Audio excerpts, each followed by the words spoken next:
灵符天灾级的一击居然被释迦从正面挡下。释迦所持有的神奇六道棍代表着佛界的六道轮回，每一道都有一位观音守护。六道棍里寄宿着这6位观音的力量，会响应释迦的感情，变幻自如。释迦笑着表示，灵符的青春期也火辣了，辣得他都跌了顿。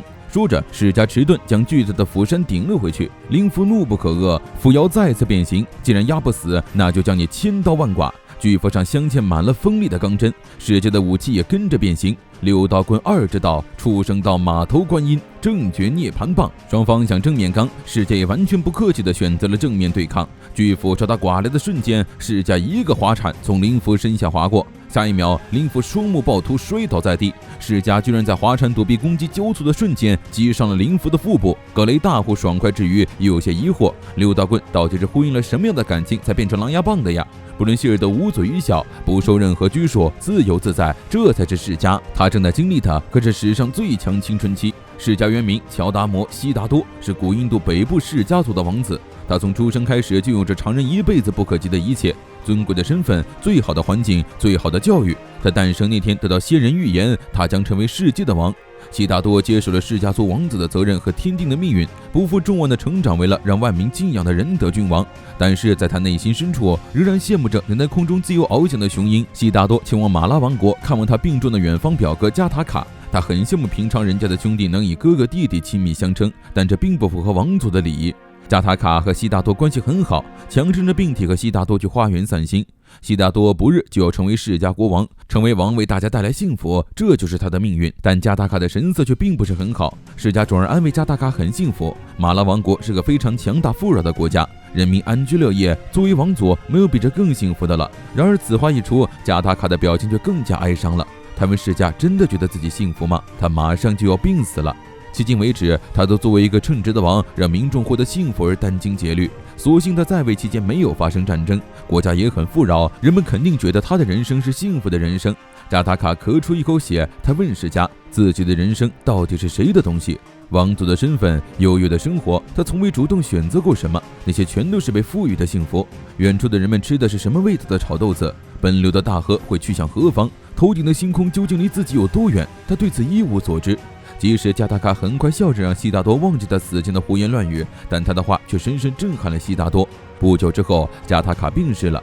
悉达多作为王子前去奔丧，一路上遇到了无数民众哀悼着贤明国王的离去，万民齐悲的场面让随行的人不禁感叹：加塔卡国王真的很幸福呀！悉达多愣住了，在他脑海中再次想起了哥哥的话，他的幸福到底是谁的幸福？那一瞬间，悉达多洞悉了自己的一生。见王子愣在马上一动不动，随行的人不禁催促会赶不上葬礼，但悉达多突然跳下马，哈哈大笑，说着自己参悟了，然后就那样跑掉了。大家都以为他因为过度悲伤而神经错乱。他的父亲觉得悉达多不足以担任国王的大任，希望看到如此气派的王族葬礼之后会有成为王的自觉。但就在加塔卡盛大的葬礼举行之际，悉达多却突然出现，抱着罐子在礼堂内洒满鲜花。他径直上前打断了大祭司的祷告，不顾众人的劝阻和责骂，扛起加塔卡的棺材就往外走。他的哥哥不需要神明的祈祷和别人的祝福，他的幸福在自己心里。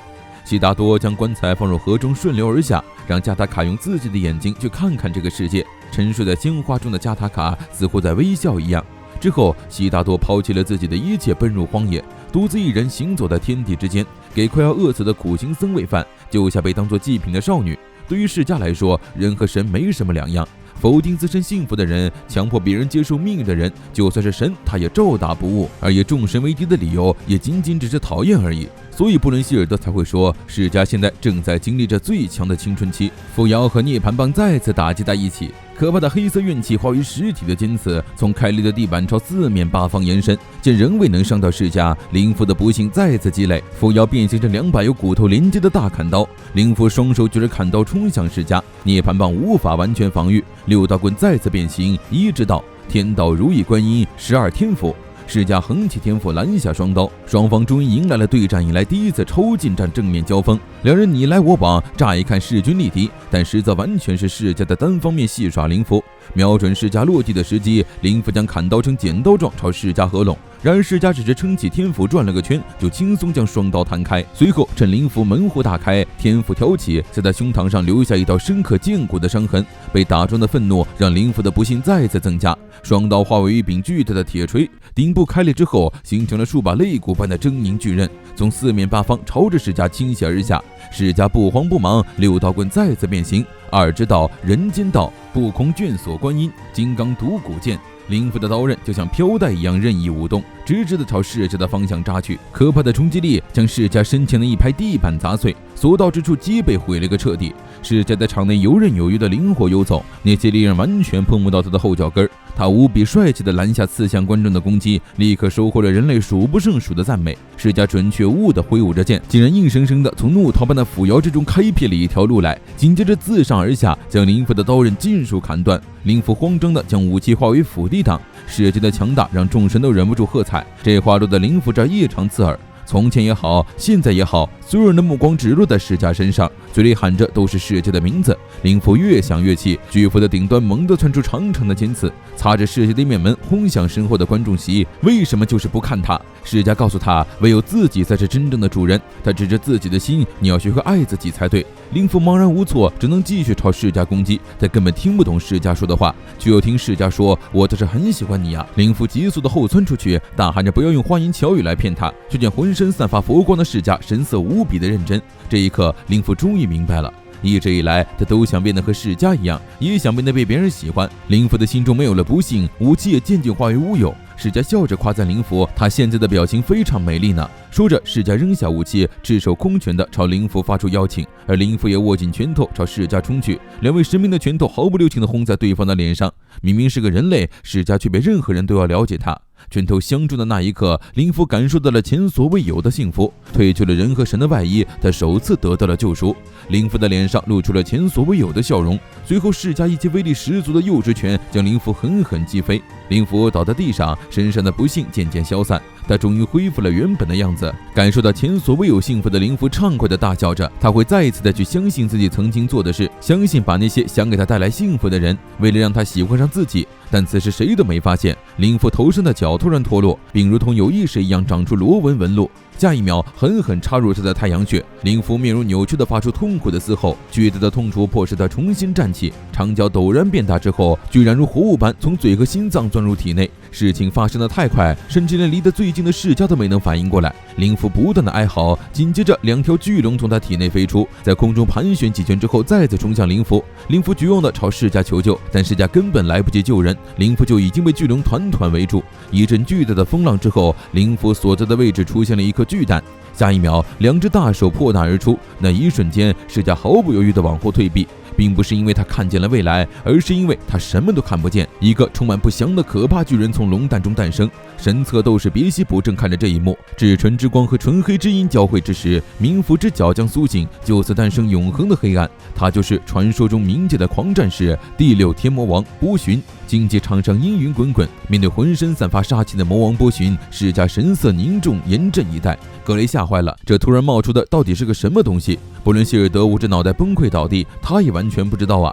释迦质问灵符去哪儿了，波旬轻描淡写地表示，灵符与世上的任何一个角落皆已不复存在。释迦又问他是什么，波旬也不知道自己是什么，但是他将把自己的力量尽数宣泄于此。观战的主神们也懵逼了，完全不知道这到底是个什么东西。此时一道声音传来，他并不是神。见到声音的主人，阿瑞斯冷汗直冒，立刻弹射下了沙发，笔直地站在一旁。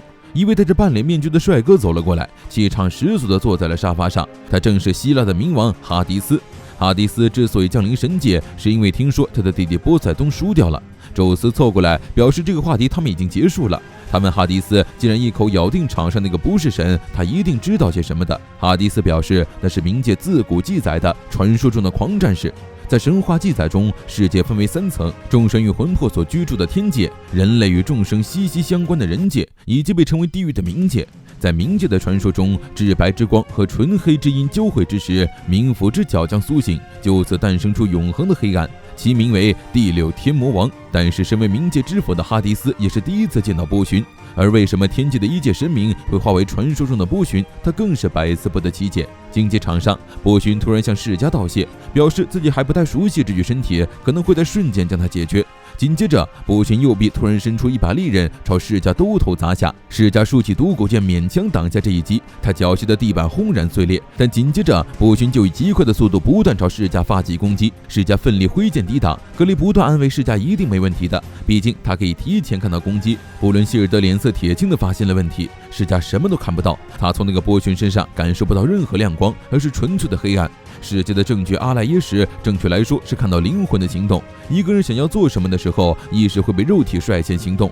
世家能够捕捉到灵魂的光亮，才得以见到未来。但是波旬的身上没有一丝一毫的光亮，所以未来是失效了。在波旬暴雨般密集的攻击中，世家第一次受了伤。他一脚踹在波旬的腹部，拉开距离，一脸冷汗的大骂波旬是个怪物。没想到世家居然这么耐打，波旬心中欣喜，决定使出全力和他战斗。波旬手中凝聚起一把巨大的钻头，他的整只手臂肌肉暴涨，直直冲着世家面埋而去。千钧一发之际，世家6道棍、变形大盾和钻头轰在了一起，可怕的气浪从两人站立的地方爆发而出。